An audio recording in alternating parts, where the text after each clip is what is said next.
पर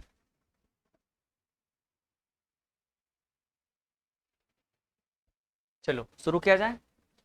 तो last class में हमने क्या देखा था, ग्राफ के बारे में पढ़ा था और उसके बाद हमने कुछ क्वेश्चन भी किया था। देन ये हमारा एनसीईआरटी का क्वेश्चन है। क्या बोल रहा है क्वेश्चन, देखो, what is the nature of the distance time graph for uniform and non uniform motion of an object.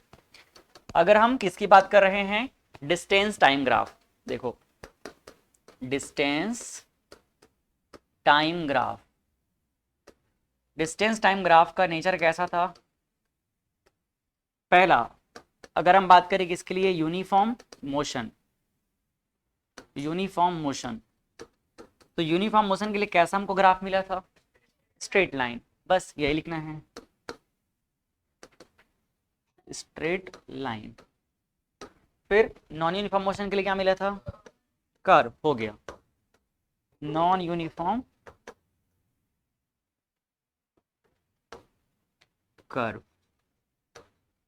ठीक है, बस इतना ही बताना था इसमें।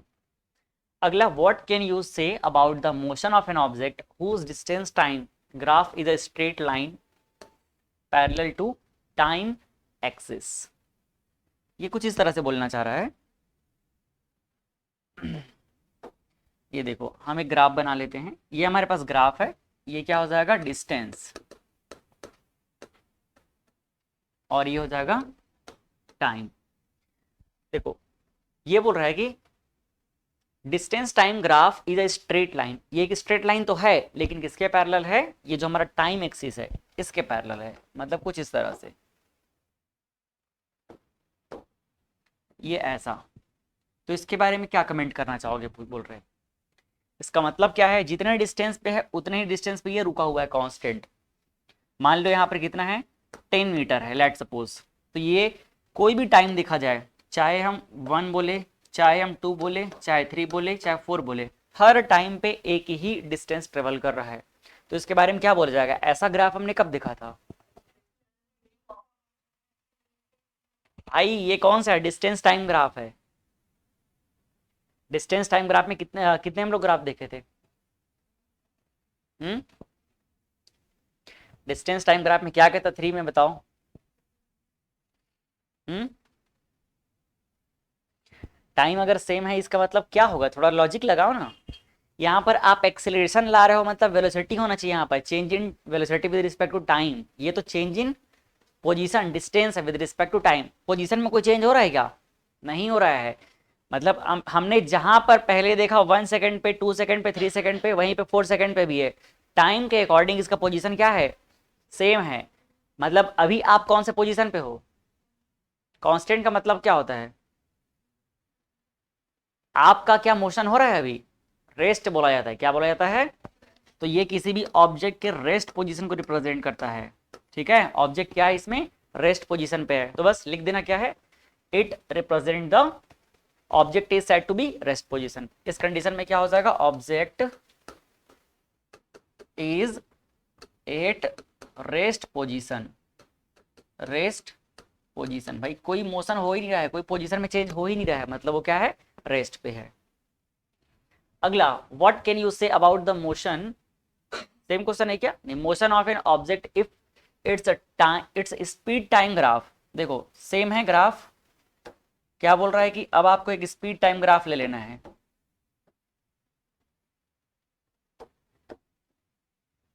ये एक स्पीड टाइम ग्राफ है, इधर पे क्या ले लेते हैं, टाइम, इधर पे क्या ले लेते हैं, स्पीड, मतलब v से रिप्रेजेंट किया जा सकता है। तो what can you say about the motion of an object if its speed time graph is a straight line parallel to time axis. यहां पर भी क्या होगा, सेम होगा, ये टाइम एक्सिस के पैरेलल ही है। यहां पर वेलोसिटी जो भी होगा, मान लेते हैं ये कितना है, 15 मीटर पर सेकेंड, तो ये कॉन्स्टेंटली उतने पे है। टाइम का वैल्यू 1 मिनट बोलो या 1 सेकेंड बोलो, जो भी बोलो, 1 2 3 4 5, टाइम के हर वैल्यू के लिए स्पीड क्या है इसका, कांस्टेंट है। इसका मतलब क्या बोल सकते हैं हम इसको, uniform motion, uniform motion with constant speed. Speed क्या रहेगा, कांस्टेंट। कांस्टेंट स्पीड का मतलब क्या होगा, और कांस्टेंट स्पीड का सीधा सा मतलब ये है कि एक्सेलरेशन क्या हो जाएगा, 0। तो ये यूनिफॉर्म मोशन कर रहा है। क्या कर रहा है? तो हम क्या बोल देंगे? Object is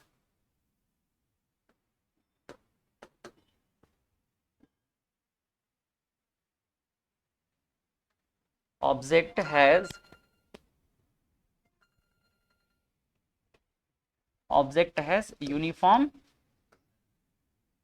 uniform motion. ठीक, कोई दिक्कत?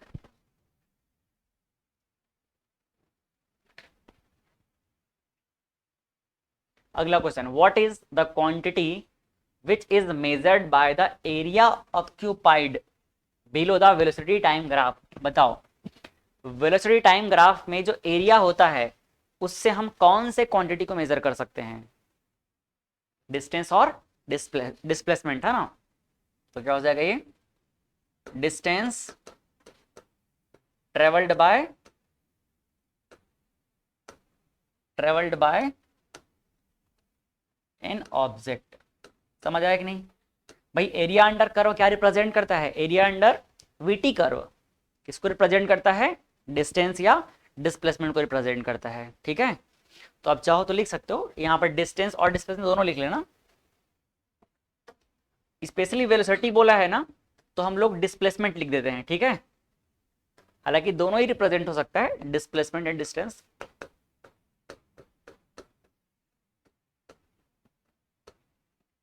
डिस्प्लेसमेंट वेलोसिटी है तो हम क्या निकालेंगे? यहाँ से डिस्प्लेसमेंट निकालेंगे। डिस्प्लेसमेंट और यहाँ पर और करके लिख देता हूं मैं डिस्टेंस।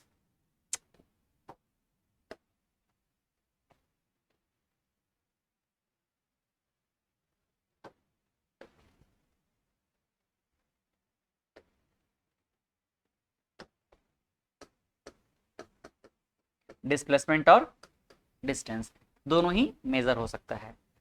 याद है वो वाला ग्राफ, वीटी ग्राफ, जिसमें हम लोग एरिया निकाले थे? बस ये उसी के बारे में बोला है। अब नेक्स्ट टॉपिक हम आज का शुरू करेंगे। आज हम पढ़ने वाले हैं क्या? Equations of motion for uniformly accelerated motion. ये क्या होता है हम लोग देख लिए ग्राफ में। यूनिफॉर्मली एक्सीलरेटेड मोशन मतलब एक्सीलरेशन भी रहेगा, बट एक्सीलरेशन क्या रहेगा? कांस्टेंट रहेगा। जो भी वेलोसिटी में चेंजेस रहेगा वो क्या रहेगा? एक कांस्टेंट वैल्यू के साथ चेंज रहेगा। मतलब मान लो पहले 2 मिनट में कितना था? 10 मीटर पर सेकेंड था, तो 4 मिनट में कितना हो जाएगा? 20 हो जाएगा। फिर अगले 2 मिनट में 30, फिर अगले 2 मिनट में 30, तो 10 का बढ़ रहा है। 10 जरूरी नहीं, 5 भी हो सकता है। पहले में 10 था पहले 2 मिनट में, फिर 15 हुआ, फिर 20, फिर 25, फिर 30, तो 5 बढ़ रहा है। तो ये क्या कहलाएगा? Uniformly accelerated motion. ये जो फॉर्मूले दिख रहे हैं, ये फॉर्मूले सिर्फ और सिर्फ इसी कंडीशन पे एप्लीकेबल रहेंगे, ध्यान रखना। यूनिफॉर्मली एक्सीलरेटेड मोशन, एक्सीलरेशन भी रहेगा, बट एक्सीलरेशन क्या रहेगा? कॉन्स्टेंटली आगे बढ़ता रहेगा या पीछे घटता रहेगा। ठीक है, तो इक्वेशन ऑफ मोशन ये है क्या चीज? देखो, जब बॉडी मूव करता है तो सारे पैरामीटर को हम लोग एक साथ रिप्रेजेंट करने के लिए एक इक्वेशन के फॉर्म में अरेंज करते हैं। तो उसके मोशन के लिए ये जो 4 इक्वेशन है बिल्कुल परफेक्ट बैठते हैं, उसके हर कंडीशन पे अप्लाई होते हैं। बस कंडीशन क्या होना चाहिए? Uniformly accelerated motion. तो हम जब टाइम डिस्टेंस वेलोसिटी और एक्सीलरेशन इनको आपस में रिलेट करते हैं तो हमें फॉर्मूले मिलते हैं, हमें इक्वेशन मिलते हैं, और उन्हीं इक्वेशन को क्या बोला जाता है? Equation of motion. क्या बोला जाता है? Equation of motion. हम जो स्टडी कर रहे हैं ना फिजिक्स का, तो फिजिक्स का हम लोग जिस ब्रांच के अंदर स्टडी कर रहे हैं वो कहलाता है काइनेमेटिक। क्या कहलाता है? काइनेमेटिक। तो इसी को हम लोग आगे चल के काइनेमेटिक इक्वेशन भी कहेंगे, क्योंकि ये फिजिक्स का कौन सा ब्रांच है? काइनेमेटिक्स है। काइनेमेटिक होता है, डायनेमिक होता है, स्टैटिक होता है, तो हम लोग कौन सा ब्रांच पढ़ रहे हैं? काइनेमेटिक पढ़ रहे हैं। इसको हम लोग क्लास 7 थोड़ा सा क्लासीफाई करते हैं, बट फिलहाल बस नॉलेज के लिए समझ लो, इसको हम लोग काइनेमेटिक इक्वेशन के नाम से भी जानते हैं। चलो हम देखते हैं कि इक्वेशन है क्या चीज, और हम आपके एनसीईआरटी के अकॉर्डिंग तो इसको डिराइव करने का कोई प्रेफरेंस नहीं बनता है, लेकिन हम लोग डिराइव करके समझेंगे कि फॉर्मूला हमको मिलता कैसे है। तो पहला फॉर्मूला अल्टीमेटली हम समझ भी जाएंगे तो हमको याद करना ही रहेगा। तो पहला फॉर्मूला देखो क्या मिला हमको। फर्स्ट फॉर्मूला है v is equal to u plus a t. V is equal to u plus a t. दूसरा क्या है? s is equal to u t plus half a t square.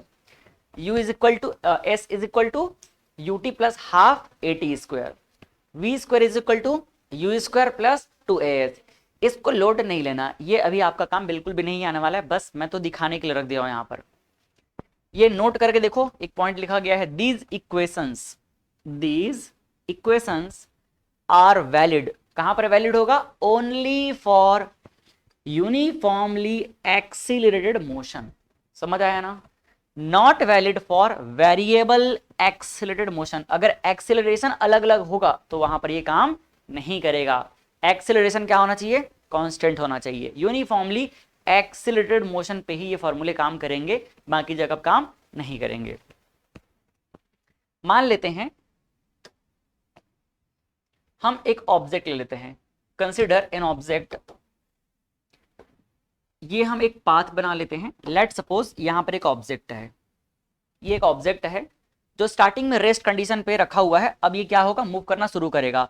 तो मान लेते हैं जैसे ये मूव करना शुरू करेगा तो इनिशियली ये यू स्पीड से आगे मूव करना शुरू करेगा। कौन सी स्पीड से करेगा? यू स्पीड से। ये एक ऑब्जेक्ट है, जो ऑब्जेक्ट जो है यू वेलोसिटी से मूव करना स्टार्ट करेगा। कौन से वेलोसिटी से? यू वेलोसिटी से।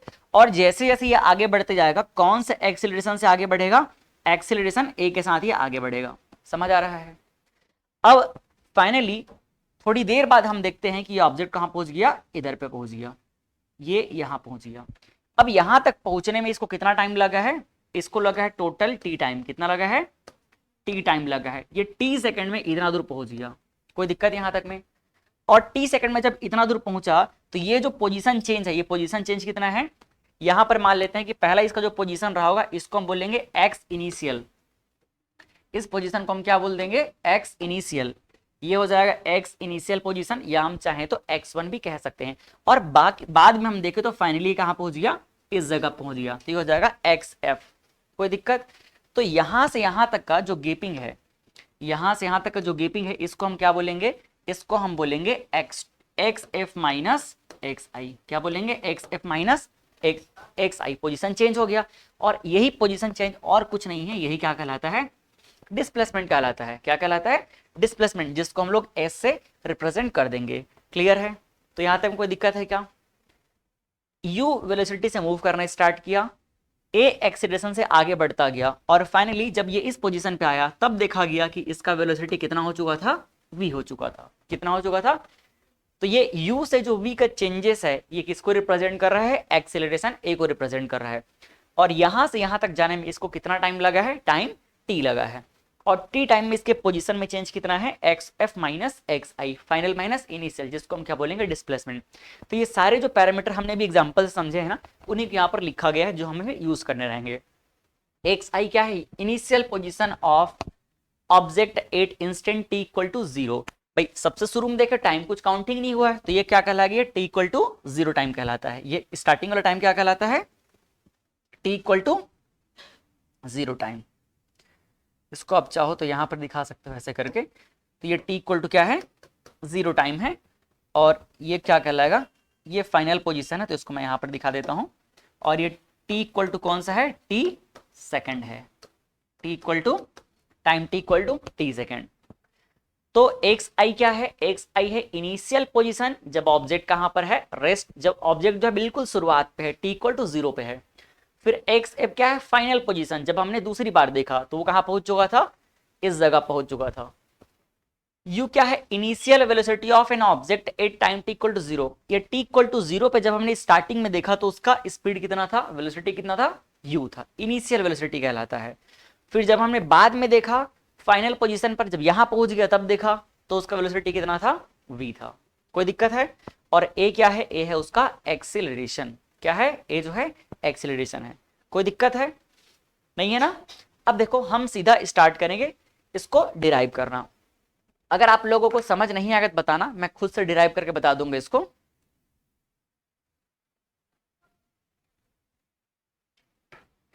समझ आ जाएगा तो अच्छी बात है, नहीं आएगा तो मैं डिराइव करके पूरा खुद से बताऊंगा। देखो हम अब डिराइव करने जा रहे हैं फर्स्ट इक्वेशन ऑफ मोशन। किसको डिराइव करेंगे?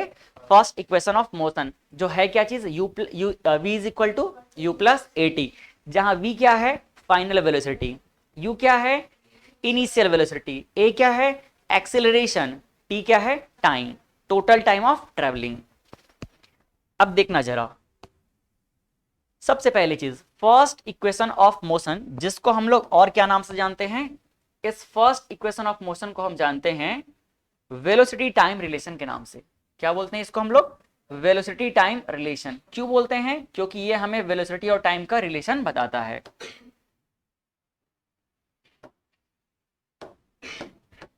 ये देखो, इसको हम लोग और क्या नाम से जानते हैं? Velocity time relation. ध्यान रखना, हमको पता है क्या, acceleration a is equal to होता है change in velocity upon change in time, यही होता है।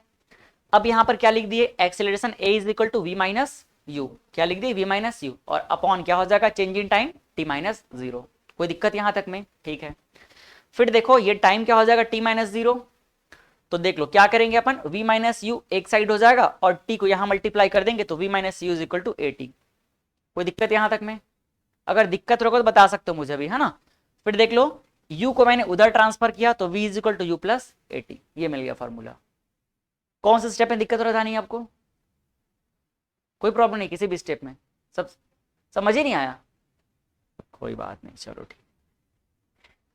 ये देखो मैं इसको डिराइव करके समझाता हूं आपको। मेनली ये है कि आपके तीन स्टेप, यही स्टेप समझ रहे हैं ना। बताओ, acceleration a is equal to क्या होता है? Change in velocity upon change in time. इतना तो दिमाग में है। तो ये हो जाएगा v minus u upon time, change in time कितना टोटल? t टाइम है तो t माइनस जीरो लिखा गया है, हम डायरेक्टली क्या लिख दे रहे हैं? t। कोई दिक्कत? अब देखो इस t को मैं इधर मल्टीप्लाई कर दूंगा तो क्या हो जाएगा? ये at होगा कि नहीं होगा? इस t को इधर मल्टीप्लाई करूंगा तो a के साथ में ट्रांसफर मल्टीप्लीकेशन करेंगे ना। इतने आश्चर्य होकर के मत देखो भाई, आप ही से मैं बात कर रहा हूं। धनी नाम है ना आपका? ठीक है, इधर देखो ये क्या हो जाएगा? टी इधर मल्टीप्लाई हो जाएगा तो ये दादा, ट्रांसफर मल्टीप्लीकेशन में इतना कंफ्यूजन है आपको? हाँ, ट्रांसफर मल्टीप्लीकेशन इसके अपॉन में क्या है? कुछ नहीं है तो वन है ना। तो भाई ये ट्रांसफर डायगोनली ये मल्टीप्लाई होता है ना, ये वन का इधर मल्टीप्लाई होगा और टी का इधर मल्टीप्लाई होगा, तो वही तो हो रहा है। ठीक है, क्रॉस मल्टीप्लीकेशन हो रहा है। ट्रांसफर मल्टीप्लीकेशन टॉपिक का नाम था। अरे गड़बड़ कर दिया आप तो। चलो ये क्या हो जाएगा? टी इंटू ए इंटू टी हो जाएगा। समझ आया? और राइट साइड में फिर क्या रह जाएगा? जब टी को इधर लेकर के आ गए तो राइट साइड में क्या बच जाएगा? V minus u. Plus minus अगर वो एडिशन सब्ट्रैक्शन में है तब जा करके ट्रांसफर करने पे लगता है, अगर ऊपर नीचे ट्रांसफर करेंगे तो क्या हो जाता है? बस वो मल्टीप्लाई डिवाइड में होता है। समझ आ रहा है? दो तरीके का ट्रांसफर होता है। जैसे कि यहाँ पर x upon y is equal to मान लो a अपॉन बी है, तो भाई मैं इनको ऊपर नीचे ट्रांसफर करूंगा तो कोई साइन चेंज नहीं होगा। मैं अगर चाहूं तो इस b को यहाँ एक साथ मल्टीप्लाई कर सकता हूं, इस b को ऐसे ऊपर ला सकता हूं, ठीक, x को मैं नीचे ला सकता हूं, इसके अलावा a को मैं यहां नीचे ला सकता हूं और y को ऊपर ले जा सकता हूं। समझ आ रहा है? ये ट्रांसफर मल्टीप्लीकेशन कहलाता है। तो अगर मैं t को यहां से भगाना चाहूंगा दूसरे साइड में तो कहां जाएगा? अभी नीचे में, इधर पे क्या आ जाएगा? ऊपर में। जब भी कोई भी अपने साइड को चेंज करता है तो उसका पोजीशन चेंज हो जाएगा। अगर x जो है लेफ्ट साइड में ऊपर है तो राइट में ले जाना चाहूंगा, कहां चला जाएगा? वो नीचे चला जाएगा। ऐसे ही y अभी कहां पर है? लेफ्ट साइड में नीचे है, लेकिन राइट में लेके जाऊंगा तो कहां चला जाएगा? वो ऊपर। ऐसे डायगोनली ट्रांसफर होता है। समझ आया? a अभी कहां पर है? ऊपर में, राइट साइड में, बट लेफ्ट में लाऊंगा तो क्या हो जाएगा? ये a को अगर मैं लेफ्ट में लाऊंगा तो कहां आ जाएगा? ये नीचे आ जाएगा। b कहां पर है? अभी राइट साइड में, ये राइट बोलते हैं इसको ना, और इसको क्या बोलते हैं? लेफ्ट। तो राइट साइड में b कहां पर है? हाँ, अभी कहां पर है पूछ रहा हूं तो ऊपर चला जाएगा, लेफ्ट में। अब कहां चला जाएगा? ये राइट, लेफ्ट में आएगा तो नीचे। तो ऐसे अभी टी कहां पर है? नीचे में है। कहां? राइट साइड में। अब लेफ्ट में लाना है, कहां आ जाएगा? ये ऊपर आ जाएगा। तो इसके अपॉन में वन है तो वन को दिखाने की जरूरत है क्या? नहीं है। हंसो मत, सीरियस होकर फोकस करो, है ना, क्योंकि बाकी सब समझ के निकल लेंगे और आप हंसते रह जाओगे, है ना।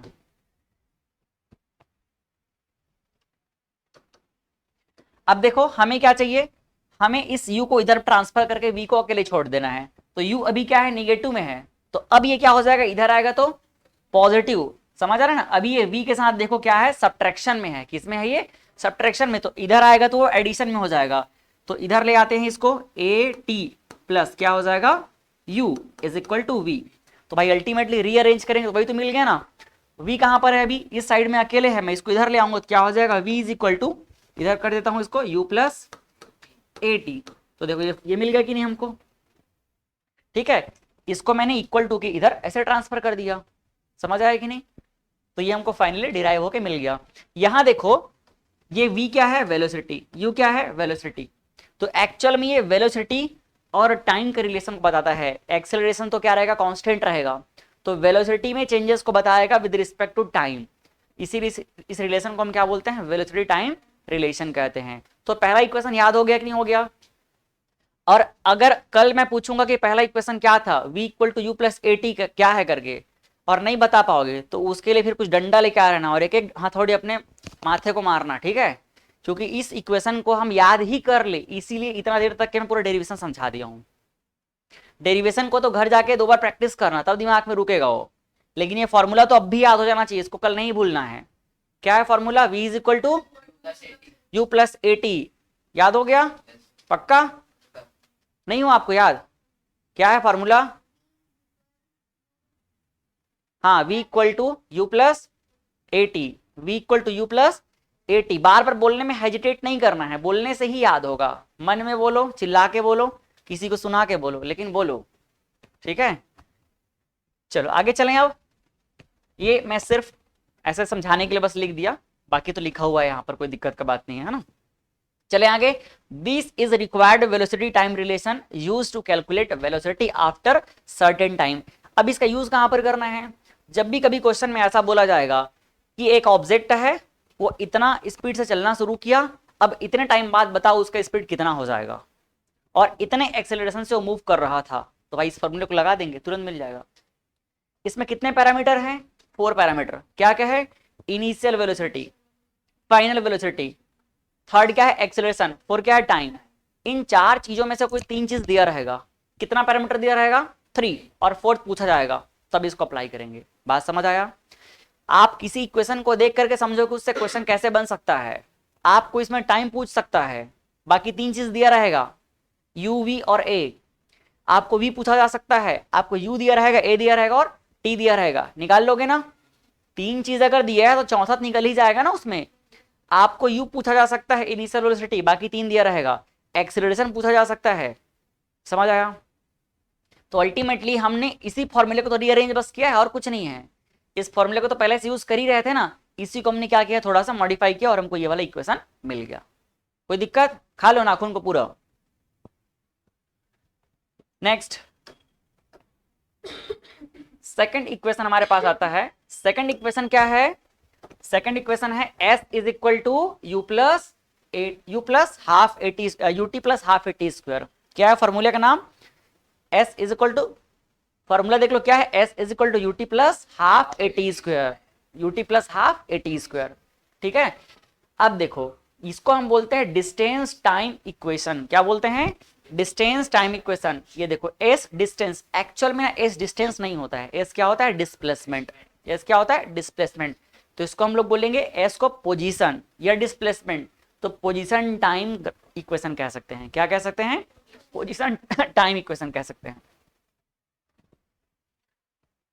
चलो अच्छा एक बार वापस आओ, इसमें क्या क्या चीजें देखो, तो एक तो s है डिस्प्लेसमेंट, और क्या है, a है, फिर क्या है, u है, फिर क्या है, t है।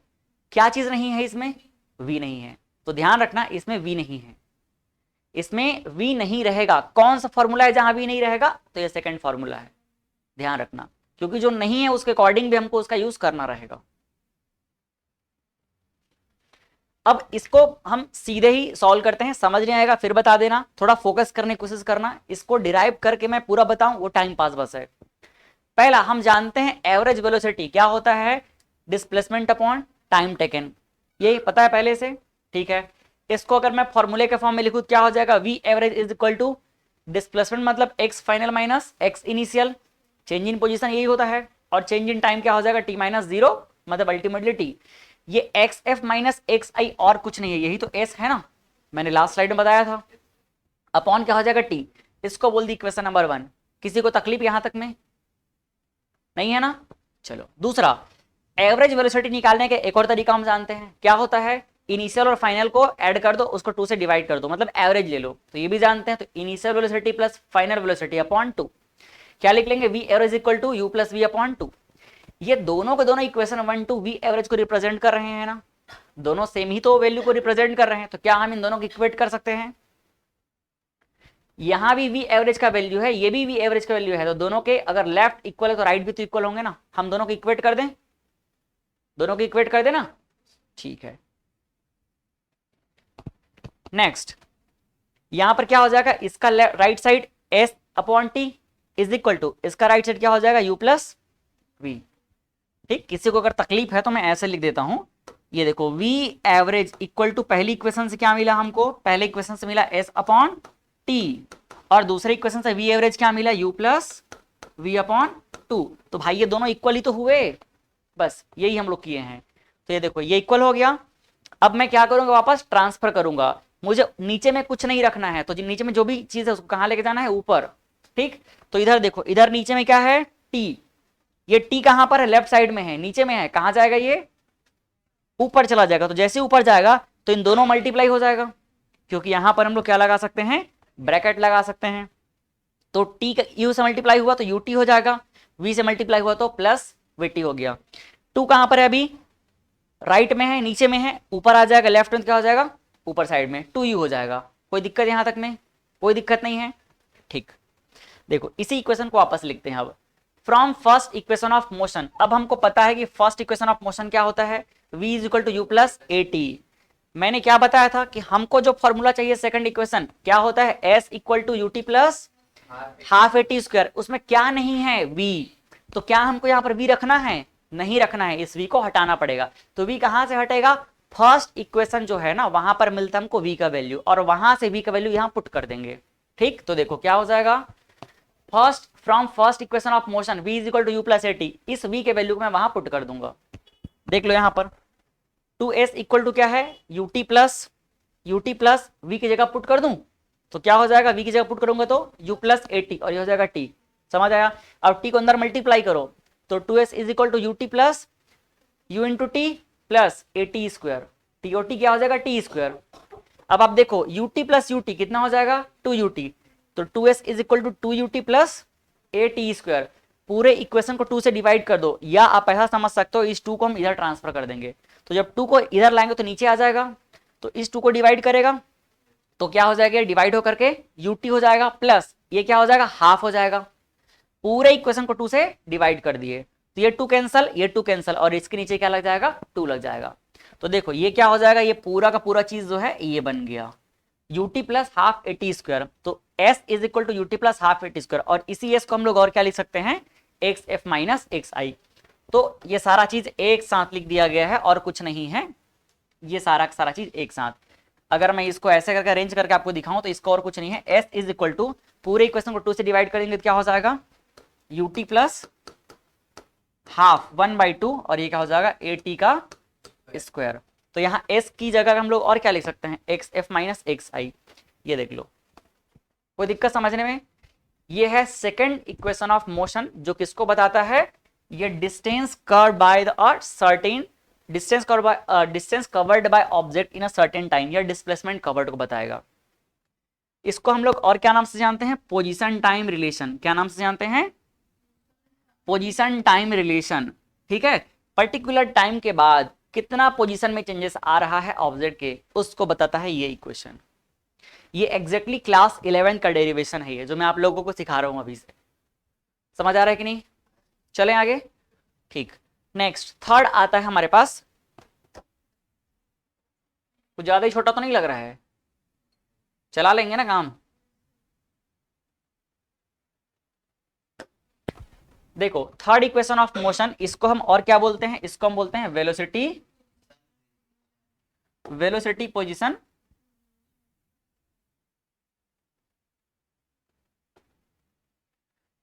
पोजीशन या वेलोसिटी डिस्टेंस बोल सकते हैं। और इस इक्वेशन का हम सारे पैरामीटर को देख लेते हैं एक बार। क्या है इसके सारे parameter, v square is equal to u square plus 2as, v square equal to u square plus 2as। v मतलब फाइनल वेलोसिटी, v मतलब u मतलब इनिशियल वेलोसिटी, ए मतलब एक्सेलरेशन, एस मतलब डिस्प्लेसमेंट हो गया। क्या मिसिंग है यहां पर? टाइम। समझ आ रहा है? तो यहां पर टाइम मिसिंग है, सेकेंड इक्वेशन में फाइनल वेलोसिटी मिसिंग है, और फर्स्ट इक्वेशन में क्या मिसिंग है? एस मिसिंग है। समझ आ रहा है? तो हर इक्वेशन की अपनी क्या है, कुछ खासियत है, कुछ स्पेशलिटी है, उसमें कुछ चीजें मिसिंग है, इसीलिए हम लोग उसमें से कुछ चीजें स्पेशली निकालने के लिए यूज करते हैं। जैसे फर्स्ट इक्वेशन वेलोसिटी निकालने के लिए यूज किया जाएगा, एक टाइम के साथ वेलोसिटी में कितना चेंज हो रहा है उसको निकालने के लिए यूज किया जाएगा। एस को हम लोग डिस्प्लेसमेंट निकालने के लिए यूज करेंगे, टाइम के साथ कितना डिस्प्लेसमेंट हो रहा है, कितना पोजीशन चेंज हो रहा है। और थर्ड इक्वेशन जो दिख रहा है v square is equal to u square plus 2s, ये स्पेशली वेलोसिटी और डिस्प्लेसमेंट में बता रहा है, मतलब एक पर्टिकुलर डिस्टेंस कवर करने के बाद कितना वेलोसिटी में चेंज आया, इसको बताएगा ये। समझ आ रहा है कि नहीं? चलो, v square equal to u square plus 2as, time का यहां कोई मतलब नहीं है इस इक्वेशन के लिए।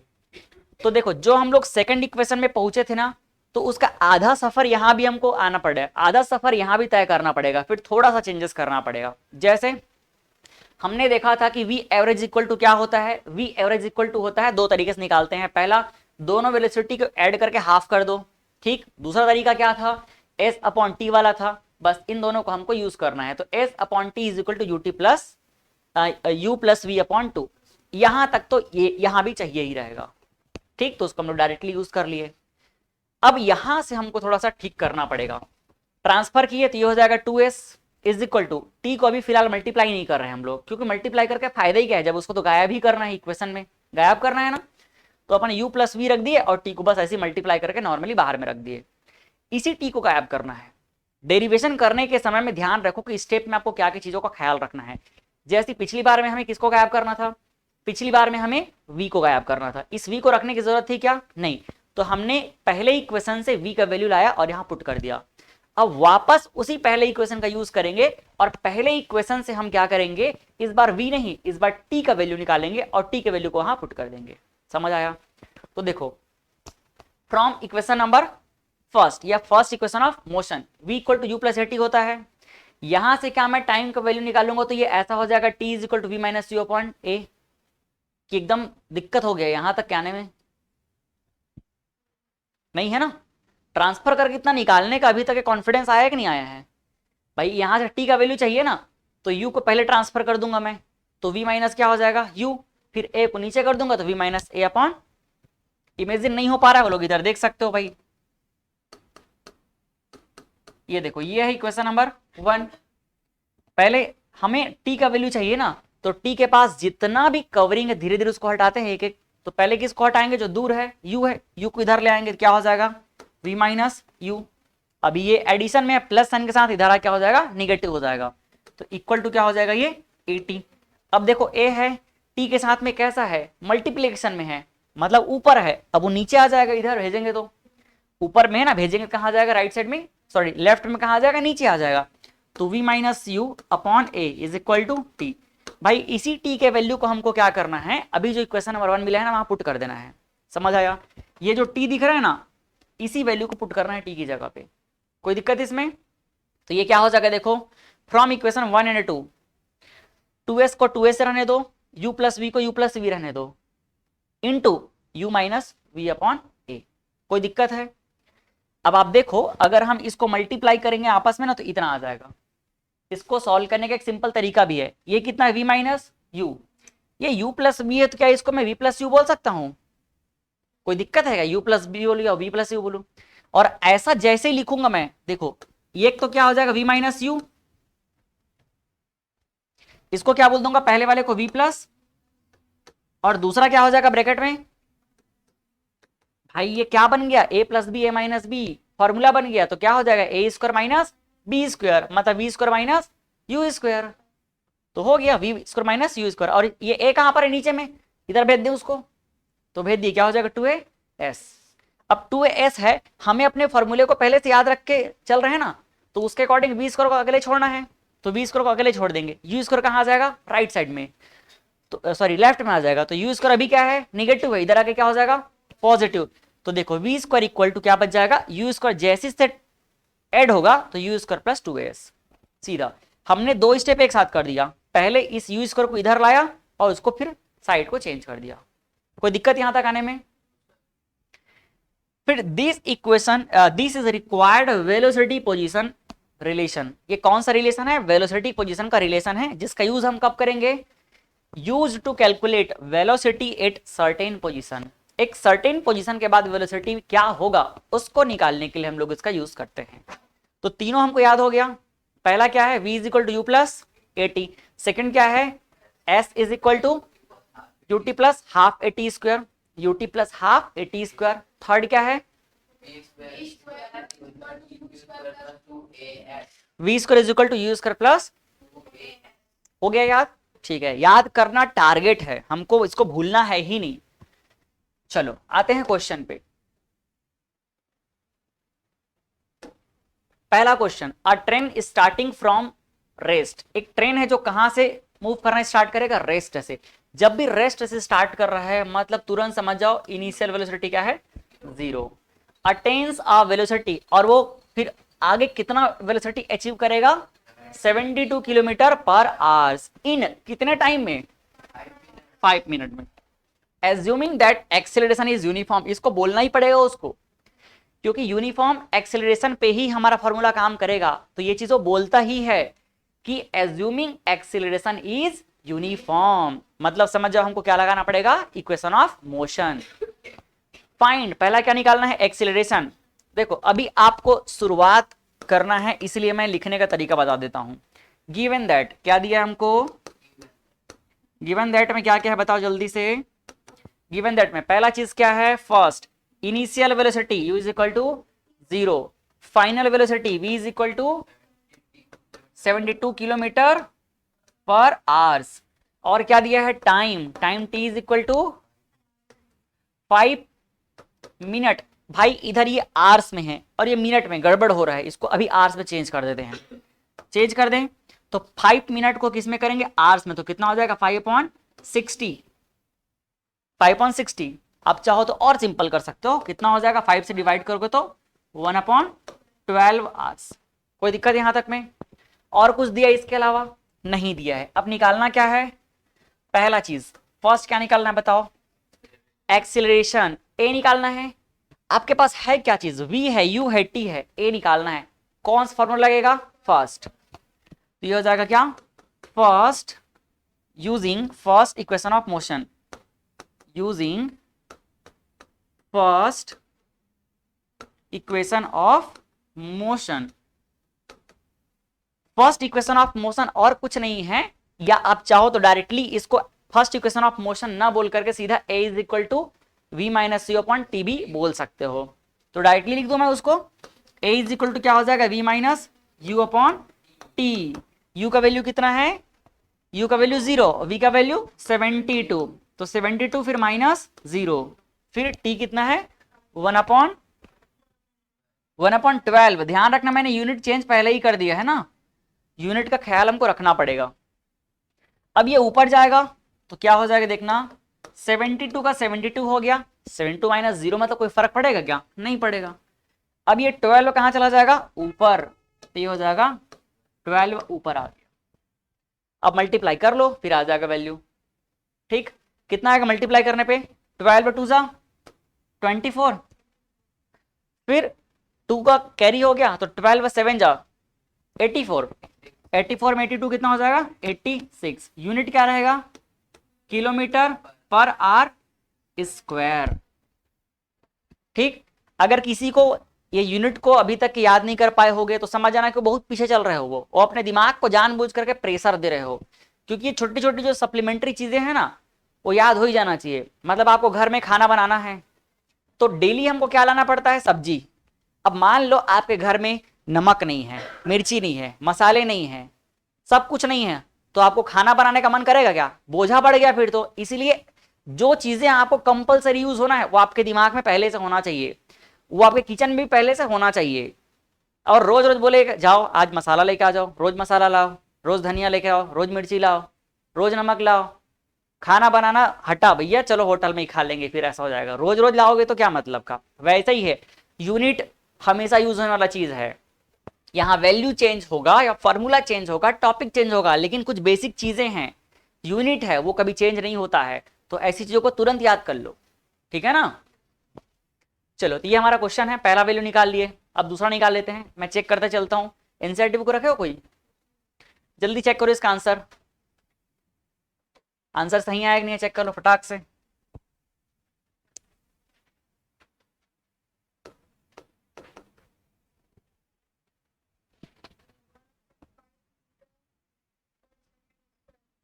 अरे यार, मीटर पर सेकंड में ला दिया, ये तो लाया जा सकता है, मीटर पर सेकंड में भी किया जा सकता है, यहां से कर लेना। आप लोग एक बार इसको मीटर पर सेकंड में सॉल्व कर देना। कर दे क्या उसमें भी? लो, कर ही देते हैं। बताओ, अगर मीटर पर सेकंड में करते तो क्या हो जाता, ये सबको चेंज करना पड़ेगा, है ना। मीटर पर सेकंड में करेंगे तो a इज इक्वल टू क्या होगा, v minus u upon T. तो v कितना है, 72 है, r किलोमीटर पर आवर से है ना। चेंज करते हैं मीटर पर सेकंड, मीटर छोटा वैल्यू है, क्या होगा 5/18, और ये टाइम कितना है 5 मिनट, तो इसको भी सेकंड में करना पड़ेगा, तो 5 इंटू 60। अब बताओ कितना हो जाएगा ये, 18 वन जा और 18 4 जा, ठीक है। 4 इंटू 5 कितना हो जाएगा 20, लेकिन फिलहाल ऐसे ही रखता हूं मैं 4 इंटू 5, क्योंकि इधर नीचे कुछ कैंसिल होगा ना, तो 5 इंटू 60। अब देखो ये कितना हो जाएगा, 1 टाइम में दोनों चला गया, 4 वन जा, और ये कितना हो जाएगा 12, कितना आ जाएगा 1/12। आ गया आंसर। ओ, एक मिनट, 5 वन जा चला गया, 4 वन जा और 4 15 जा, तो हो जाएगा 1/15 मीटर पर सेकंड का स्क्वायर। तो दोनों सेम है ना, ये भी करेक्ट है और वो भी करेक्ट है। चलो, सेकंड क्वेश्चन क्या है भाई, सेकंड क्वेश्चन क्या बोल रहा है, the distance travelled by the train for attaining this velocity. इस वेलोसिटी को अचीव करने के लिए, कौन से वेलोसिटी को अचीव करने के लिए, 72 किलोमीटर पर आवर्स को अचीव करने के लिए उसको कितने दूर तक के जाना पड़ेगा, कितना पोजीशन चेंज करना पड़ेगा, मतलब डिस्टेंस निकालना है। एस कहां से निकल जाएगा, सेकंड से निकल जाएगा, सेकंड इक्वेशन निकल जाएगा ना। सेकंड इक्वेशन में क्या होता है, s equal to u t plus half a t square, सारा कुछ है हमारे पास, एक्सीलरेशन मिल गया, एक्सीलरेशन तो मिल गया। इसके बाद क्या है, बाकी चीजें हम लोग पुट कर देते हैं। देखो s is equal to u t plus half a t square, ठीक। एक तो इसका यूज कर सकते हैं, दूसरा अगर हमको मन करे तो हम लोग सेकेंड इक्वेशन का भी यूज कर सकते हैं, सॉरी थर्ड का, v square is equal to plus 2as, दोनों से निकाला जा सकता है।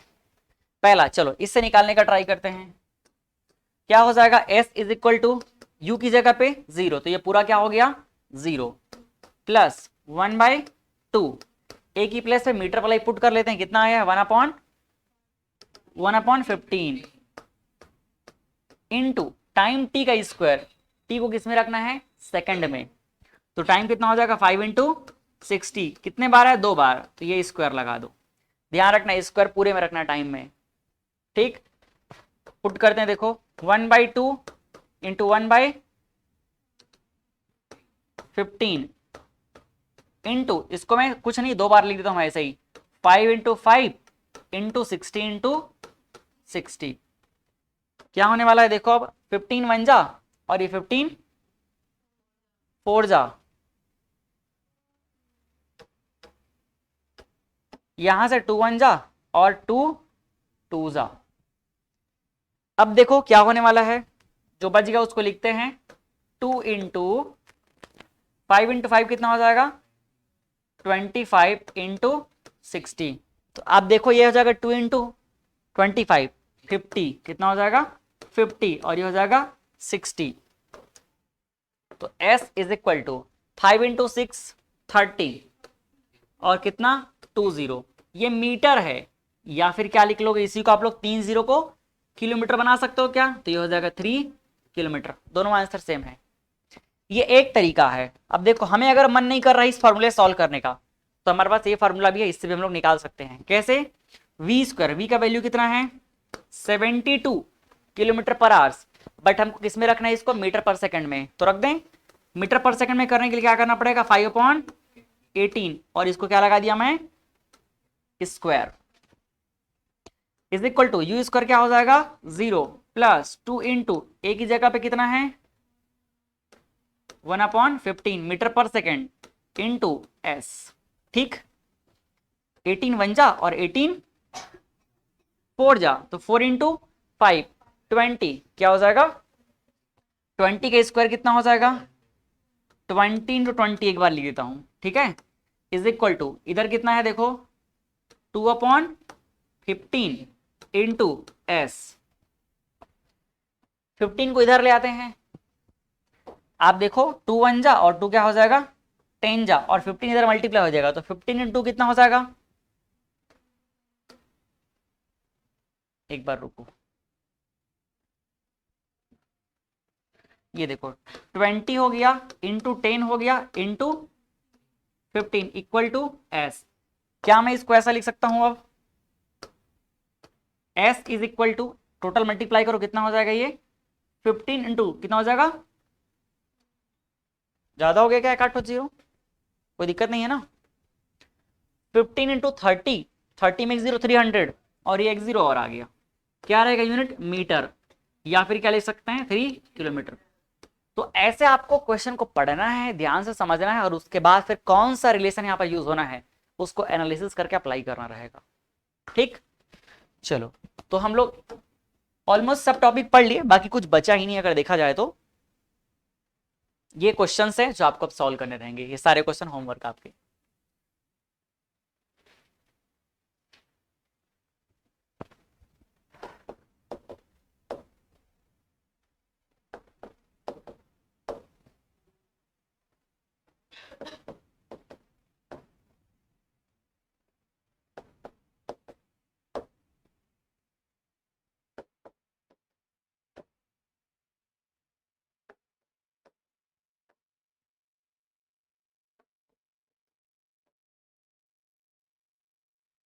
इसके बाद ये कुछ नहीं बचा, छोटा सा टॉपिक है, इसको हम लोग आगे पढ़ लेंगे, खत्म कर लेंगे, है ना। ये क्या एनसीईआरटी के क्वेश्चंस हैं क्या, अच्छा ये एनसीईआरटी क्वेश्चन है, पहले इतना ही करना है ना, यहीं तक के। चलो तो फिनिश करें आज की क्लास।